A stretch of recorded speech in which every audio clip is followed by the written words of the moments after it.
Ақыр заманның және бір белгісі ретінде Яжуж-Мажуж атты екі тайпаның шығатындығы жайында аяттар мен хадистерде баян етіледі. Бұл қауымның кімдер екені белгісіз. Бірақ хадистерде қорғанның ішінде қамалған Яжуж-Мажуж елі ақыр заманда жер бетінде құмырсқадай қаптап, олардың жүріп өткен жерлерінен шөп шықпайтындай болатындығы жөнінде айтылады. Алдымен Құрандағы Яжуж-Мажуж жайында айтылған аятқа тоқталып өтейік. Олар: «Әй Зұлқарнайын, Яжуж-Мажуж бұл жерде бұзақылық істеуде. Саған салық төлесек, олармен біздің арамызға бір бөгет жасайсың ба?» деді. Зұлқарнайын: «Раббымның маған бергені одан артық. Сендер маған көмектессіңдер, олармен араларыңа бір бөгет жасайын» деді. «Маған темір тақтайлар әкеліңдер» деді. «Екі беттің арасы теңелген кезде көріктеңдер» деді. Ол от болған сәтте: «Маған еріген мыс әкеліңдер, үстіне құяйын» деді. Сонда олар одан аса алмады да тесе алмады. Зұлқарнайын: «Бұл Раббымның бір мәрхәмет. Қашан Раббымның уәдесі келсе, оны жермен жексен қылады. Сондай-ақ Раббымның уәдесі хақ» деді. Кәһф сүресі 94-98 аят. Әнбия сүресі 96-97 аят. Яжуж-Мажуж ағытылып, әрбір төбеден келгенге дейін ол шын уәде. Қиямет таяса, сол уақытта қарсы болғандардың көздері шарасынан шығып: «Әттеген ай, біз бұдан қаперсіз залым екенбіз» дейді. Аят мағынасы бойынша пайымдасақ, Зұлқарнайын Алланың әмірімен Яжуж-Мажуж деген қауымды бір жерге, тау астына деп келтіріледі, қамаған. Ақыр заман таяғанда Яжуж-Мажуж сол қорғанды тесіп шығып, жер бетін жайлап, ел арасында бүлік шығармақ. Енді осы тақырыптағы хадистерге орын берейік. Абу Хурайрадан жеткен риуаят бойынша, Яжуж-Мажуж Зұлқарнайын қамап кеткен қорғаннан шығу үшін күнде қабырғаларды ояды. Тесуге сәл қалғанда күннің сәулесін көріп, басшылары: «Тоқтаңдар, қалғанын ертең жалғастырасыңдар» дейді. Олар қазба жұмысын тоқтатқан кезде Алла қазылған жерді әдепкі қалпына қайта келтіреді.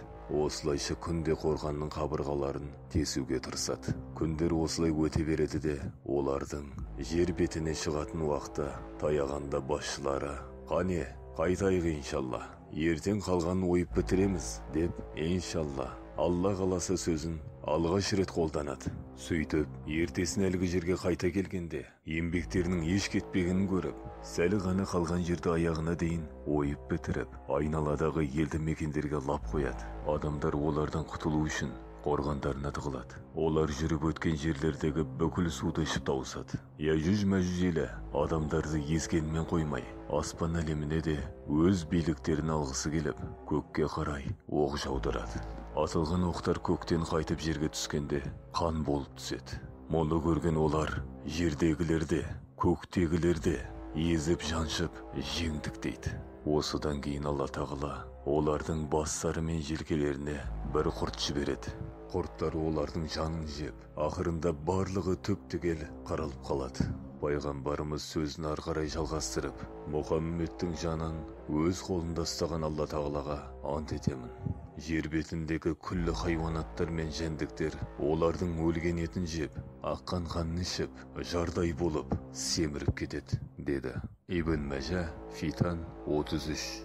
Ал келесі бір хадисте Яжуж-Мажуж қауымының қырылуы Хазіреті Иса пайғамбардың оларға қарсы жасаған дұғасымен іске асатындығы тұрғысында баяндалады. Абдулла ибн Масғудтан жеткен риуаят бойынша, Хазіреті пайғамбарымыз Миғраж түнінде көкте Хазіреті Ибрахим, Хазіреті Мұса және Хазіреті Исамен кездеседі. Онда қиямет қайым жайында әңгіме болады.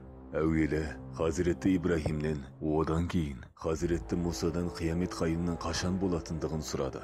Олар қойылған сұраққа жауап бере алмайтындықтарын айтқан соң, кезек Хазіреті Исаға келеді. Хазіреті Иса қиямет жақындағанда болатын кейбір мәліметтерді бергенімен, қияметтің қашан болатындығын жаратушыдан өзге ешкім білмейді деп жауап береді. Сөзін жалғастыра келіп, ақыр заманда Даджал шығады. Содан кейін мен түсіп, оны өлтіремін. Одан соң халық елдеріне қайтады. Сол кезде олардың алдарынан Яжуж-Мажуж қауымы қаптап шығып, шабуыл жасайды. Олар кезіккен суды ішіп тауысады. алдарынан шыққан барлық нәрсенің астан кестеңін шығарады. Мұндай аласапыранда көрген халық Алладан жәрдем сұрайды. Мен де Алладан Яжуж-Мәжуж қауымының жойылып кетуін тілеймін. Жасаған дұғам қабыл болып, олар өліп тынады. Мәйіттерінің ісі өте қатты саси бастаған соң, Аллаға қайта дұға етемін. Алла тағала сол сәт жауын жаудырып, өліктердің бәрін теңізге жібереді. Ибн Мәжар риуаяты. Яжуж-Мәжуж қауымы жайында көптеген болжамдар айтылған. Олардың кімдер екені, қай ұлттан шығатындығы, бет-әлпеті, бойы қандай болатындығы жайында түрлі көзқарастар жетерлік. Сондықтан бізде Яжуж-Мәжуж жайында кеңірек мәлімет бере алмаймыз. Өткен ғасырларда моңғолдарды Яжуж-Мәжужге теңесе, кейінгілер Қытайға теңеуде.